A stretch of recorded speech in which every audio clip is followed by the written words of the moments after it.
చాలా బాధాకరమైన సిచ్యువేషన్. రాష్ట్రంలో ఉండే ప్రజలందరూ అర్థం చేసుకోవాల్సింది ఈ విధంగా ఉండవలసిన రాజధాని.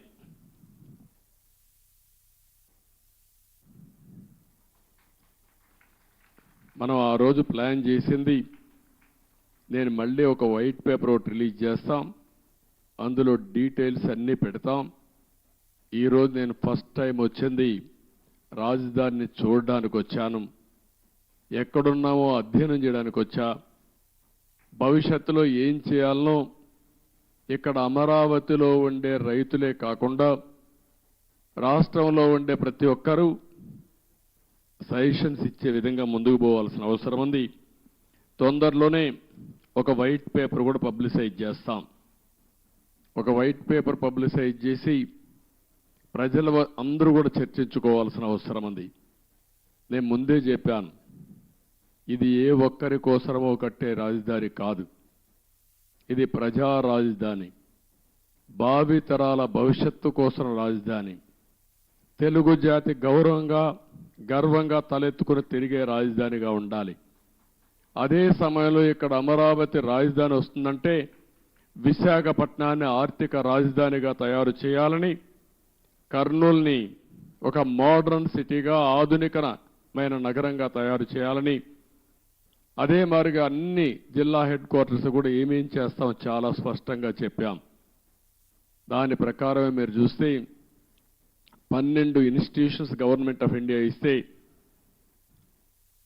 కర్నూలులో IIT పెట్టాం, అక్కడనే ఉర్దూ యూనివర్సిటీ పెట్టాం, అనంతపూర్లో సెంట్రల్ యూనివర్సిటీ పెట్టాం, తిరుపతిలో ఐజర్ కానీ అదే మాదిరిగా IIT కానీ పెట్టాం, ఇంకో పక్క విశాఖపట్నంలో IIM పెట్టాం, తాడేపల్లిగూడెంలో NIIT పెట్టాం, మంగళగిరిలో all India institute of medical science పెట్టాం, ఇంకొక పక్కన ఒంగోలులో IIT పెట్టాం.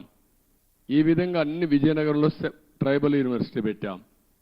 అన్ని ప్రాంతాల అభివృద్ధి కోసం, సమగ్ర అభివృద్ధి కోసం ఆ రోజే చాలా స్పష్టమైన విధానాన్ని ప్రకటించాం. ఈరోజు మనం చూస్తే ఏది జరిగే పరిస్థితి లేకుండా పోయింది. నేను అందుకనే ఈరోజు డీటెయిల్స్కి పోవడం లేదు, బ్రాడ్గా మీ అందరికీ ఒక ఐడియా ఇస్తున్నాను. డీటెయిల్స్ అన్నీ కూడా వైట్ పేపర్లో వస్తాయి. అయితే బాధ ఏంటంటే ఈ రాజధాని పైన బురజల్లే ప్రయత్నం చేశారు, నిత్యం విష ప్రచారం చేశారు, అమరావతిని బ్రాండ్ దెబ్బతీయడానికి ప్రయత్నం చేశారు. శివరామకృష్ణ కమిటీ చాలా స్పష్టంగా సెంట్రల్ ప్లేస్లో ఎక్కడైనా పెట్టండి అని చెప్పారు.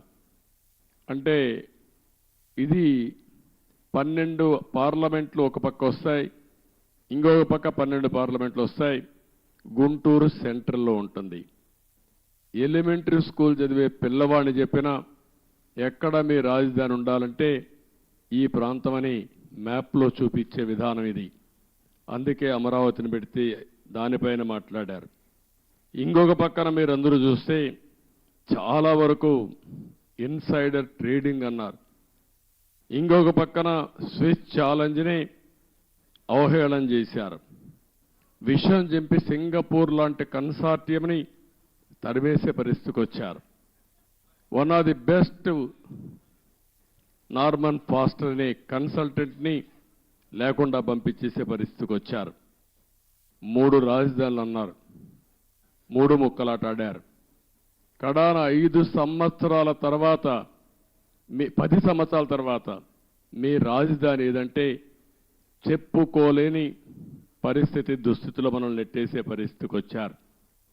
డబ్బులు ఎక్కడున్నాయన్నారు. ఆ రోజు కూడా ఇక్కడుండే రైతాంగం యొక్క స్ఫూర్తిని మీరు చూస్తే దగ్గర రైతులు ఇచ్చిన భూమే కాకుండా ఇక్కడుండే గవర్నమెంట్ భూములు అన్ని కలుపుకుంటే 55,000 ఎకరాలు సేకరించింది ఆనాటి ప్రభుత్వం.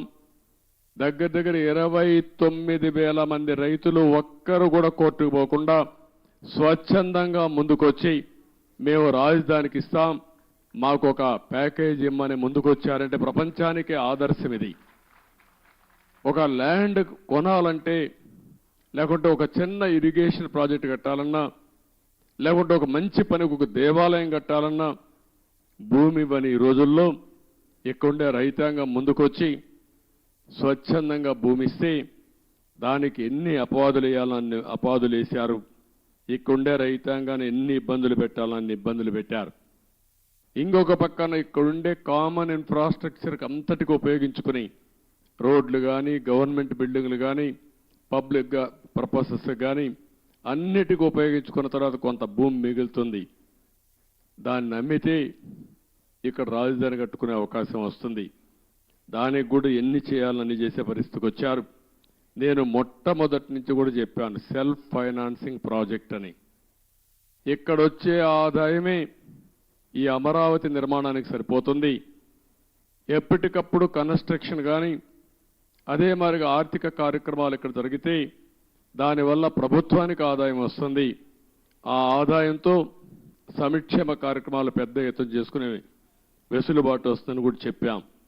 ఏది చెప్పినా ఒక దురుద్దేశంతో పెట్టుకుని ఈ రాజధానిని పూర్తిగా నిర్వీర్యం చేశారు, అపహాస్యం చేశారు, విధ్వంసం చేశారని చెప్పి కూడా నేను మీకు తెలియజేస్తున్నా.